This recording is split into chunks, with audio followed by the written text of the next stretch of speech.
Hey everybody, this is Joe Pace with Icewater Yoga, and today I'm going to give you the best yoga pose, in my opinion, for lower back pain and just back pain in general. And that's Locust Pose. And so if you don't know what Locust Pose is, we're going to break it down here in a second. And the reason I chose it is because it is the best back strengthening pose that I know of in yoga.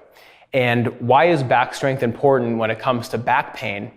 A lot of the back pain we have and a lot of the back pain that we develop is mostly caused by actually weakness in the back. So when we sit all day, when we allow our front body to crunch over, when we're not engaged in the back, the muscles atrophy in the back. When we're not using them, when we're not sitting upright, the muscles don't feel like they need to work, so they don't. And so we start to develop this hunchback situation, and it's mostly because we just don't have much strength back there because we didn't ever develop it, and we don't usually develop it when we're sitting down and what we do in our day-to-day. So to come back to here is a really important thing because when we're hunched, we put pressure on the front of the spinal discs. We also increase the likelihood of our vertebrae rubbing against one another, causing back pain, leading to nerve impingements, and just all kinds of problems. So back strength isn't the only thing that's going to help you with your back pain. In my opinion and in my experience, that's the number one thing that does help. So let's work on it.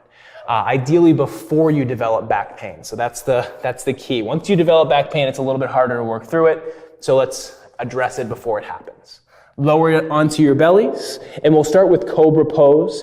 Zip your legs together, hands underneath your elbows, and all you're doing is keeping your chin in towards your chest and lifting your chest off the floor as much as you can. You're trying to get even strengthening all the way up your spine. You'll notice your low back muscles are contracting pretty intensely. That is developing strength isometrically. There's no momentum, there's no force. We're resisting gravity, so we're actually using gravity to our advantage, so we're not going so deep into a back bend here. Lower down, that was Cobra.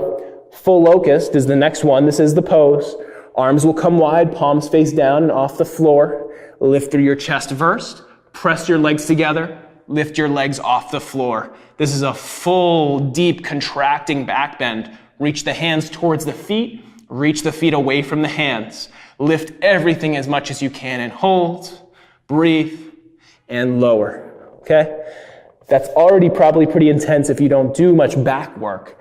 And that's really it. I wanted to just fully explain Locust Pose because it is such an amazing pose that yoga offers for any sort of back issues. We tend to work on the core, we tend to work on everything we see in the mirror, and then we forget about all the stuff that's supporting that front of the body, which is the back. Highly recommend starting to incorporate this pose in every yoga class you ever do, in any physical exercise you ever do. Replace upward facing dog with this pose in any vinyasa class. So a lot of flow classes will go from plank pose to chaturanga to up dog to down dog.